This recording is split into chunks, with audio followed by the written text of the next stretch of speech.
सोचो, एक कंपनी जो इंडिया की सबसे वैल्यूएबल स्टार्टअप बनी, बिलियन डॉलर के वैल्यूएशन, इवन क्रिकेट टीम की जर्सी पे भी उसका नाम छपा। और फिर बाद में क्या हुआ, लोगों की सैलरी लेट आने लगी, ऑफिस बंद होने लगे और इन्वेस्टर सारे के सारे कोर्ट में खड़े हैं। आज की केस स्टडी है बायजूस की, एक सपना जो कि नाइटमेयर बन गया। तो बायजूस की शुरुआत होती है एक टीचर से जिनका नाम था बायजू रविंद्रन। बायजू कैट एग्जाम्स के लिए फ्री क्लासेस देते थे। उनका टीचिंग स्टाइल जो था वो थोड़ा सा अलग था, थोड़ा हटके था। कॉन्सेप्ट समझाने का तरीका बहुत ज्यादा अच्छा था, जो कि बच्चों को सीधा सीधा समझ में आ जाता था। ये बायजूस जो है 2011 में लॉन्च हुआ। पहले ऑफलाइन कोचिंग कराता था, फिर मोबाइल ऐप, और यहाँ से गेम चेंज हो गया पूरा का पूरा। फिर इसी टाइम पे ऐसा हुआ कि हाथ हाथ में लोगों के स्मार्टफोन आने लगे, इसमें इंटरनेट सस्ता आने लगा। पेरेंट्स को लगा कि ऑनलाइन पढ़ाई जो है वो फ्यूचर है आने वाला। तो बायजूस ने कहा कि animation, celebrity ad, easy learning, ये सारी ट्रिक्स जो है उसने अपनाई। पेरेंट्स को लगा कि ये जो ऑनलाइन क्लासेस हो रही हैं वही आने वाला फ्यूचर है। उन्होंने पूरा ट्रस्ट करा और अपने बच्चों को हाथ में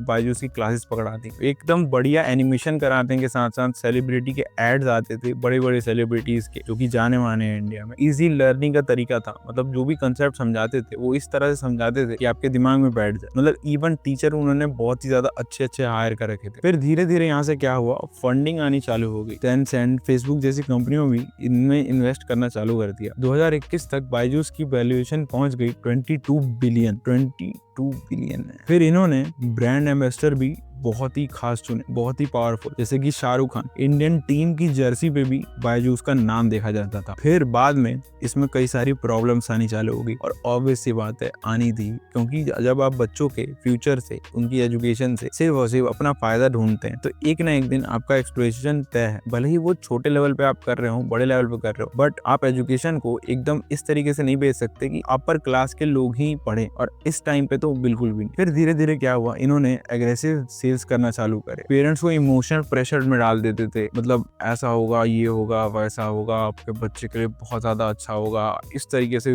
पूरा तरह से पेरेंट्स को मैनिपुलेट कर देते थे। लोन्स पे कोर्स बेचते थे, मतलब कोर्स भी एक बच्चा लोन पे ले रहा है। जस्ट लाइक कि अगर मैं किसी 10th 12th या फिर किसी स्कूल की एग्जाम की प्रिपरेशन कर रहा हूँ, फिर छोटे मोटे एग्जाम की प्रिपरेशन कर रहा हूँ, तो मैं उस एग्जाम की फीस देने के बजाय, मतलब कॉलेज की जाने के बजाय, मैं यहाँ पे इसके लिए लोन ले रहा हूँ अभी। तो ये कितनी अजीब बात है। और भाई ऐसी बातें करते थे, अगर कोर्स नहीं लिया तो आपका बच्चा जो है फेल हो जाएगा। बहुत ज्यादा प्रेशर बना के रखते थे ये लोग। और इवन ये सारी चीजें होने के साथ साथ कई सारी केसेस आए जिसमें पेरेंट्स बताते हैं कि हमने 1-2 लाख का लोन ले लिया इस चक्कर में, क्योंकि ये प्रेशर इस तरह का था, उन्हें इस तरह से मैनिपुलेट करा गया कि वो उन्होंने लोन ले लिया। फिर ये सारा चल ही रहा था कि बायजूस ने अंधाधुंध बिल्कुल आंख बंद करके बाकी सारे सेक्टर्स भी पकड़ने चालू करे जो कि एजुकेशन में ही थे, जैसे कि व्हाइट हेड JR, आकाश, टॉपर। ग्रोथ दिखाने के लिए प्रॉफिट भूल गए। मतलब ये जो जितनी भी कंपनीज में ये सारे छोटी थी जो कि एजुकेशन के लिए ही काम करती थी, अपनी ग्रोथ दिखाने के लिए पूरी तरीके से ये लोग पागल हो चुके थे, और बाकी सारी छोटी कंपनीज को अपने अंदर लिए जा रहे थे। फिर वो दिन आता है जिस दिन का उस कंपनी को कभी भी इंतजार नहीं था। 2022 से लेकर 23 में उस कंपनी का पूरी तरीके से कोलैप्स हो गया। एम्प्लॉयज की सैलरी लेट आने लगी, मास लेफ ऑफ होने लगे, ऑफिस बंद होने लगे, ऑडिट पेंडिंग होने लगे। इसी सब के बीच इन्वेस्टर बोले कि हमें तो पैसे का हिसाब ही नहीं मिल रहा। इवन की फॉरेन इन्वेस्टर्स ने लीगल एक्शन लेना तक चालू कर दिया। मीडिया में हेडलाइन बन गई बिल्कुल कि बायजूस कोलैप्सिंग,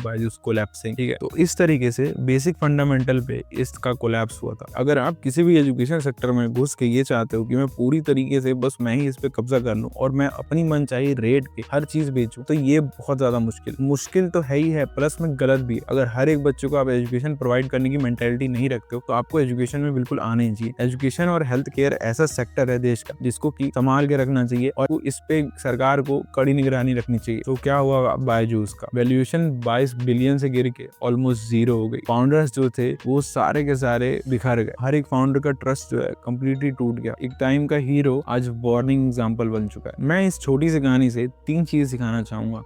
पहली चीज, सिर्फ ग्रोथ नहीं देखनी चाहिए, सस्टेनेबल ग्रोथ देखनी चाहिए, क्योंकि एक बार को आप बाउंस कर भी जाते हो गलत चीज से, बट आप सस्टेन नहीं कर पाओगे वहां पे जाके। पेरेंट्स एंड स्टूडेंट्स को प्रेशर सेलिंग से बचना चाहिए। मतलब जितने भी पेरेंट्स और स्टूडेंट्स सुन रहे हो, किसी भी कोर्स, किसी भी मीडिया या फिर किसी भी हेडलाइंस को देख के बिल्कुल भी डिसाइड नहीं करना चाहिए कि सच में यहाँ से बच्चे निकल रहे हैं या फिर यहाँ से ये हो रहा है। उनको खुद पे ट्रस्ट करना चाहिए, एक मटेरियल पे ट्रस्ट करना चाहिए, कंटेंट पे ट्रस्ट करना चाहिए, ना कि हेडलाइंस पे ट्रस्ट करना चाहिए और बड़े बड़े सेलिब्रिटीज के एड्स देख के करना चाहिए। और थर्ड लेसन ये है, स्टार्टअप हो या लाइफ, प्रॉफिट और एथिक्स दोनों चाहिए। अगर आप अपनी स्टार्टअप में प्रॉफिट बना रहे हैं और एथिक्स नहीं है आपके पास कि आपको किस तरह से बिजनेस हैंडल करना है, किस तरह से लोगों को मैनेज करना है, किस तरह से स्टाफ को मैनेज करना है, सो आप ज़्यादा टाइम तक सस्टेन नहीं कर पाएंगे। बायजूस एक कंपनी ही नहीं थी, एक ड्रीम थी इंडियन एजुकेशन पर ग्रीड लर्निंग से बड़ी हो जाए तो रिजल्ट बायजूस जैसा होता है। इस कंपनी का मेन काम था बच्चों को पढ़ाना, ना कि उन्हें लोन पे लूटना या फिर नकली कोर्सेज बना के बेच देना इस तरीके से कि उस कोर्स की उतनी वैल्यू हो ही ना। एक जस्ट 10-12th क्लास का बच्चा या फिर कोई छोटे एग्जाम को प्रिपरेशन करता हो, बस इतने पैसे आपके पास जमा कर दे कि उसके घर को लोन लेना पड़ जाए सिर्फ और सिर्फ कोचिंग के लिए।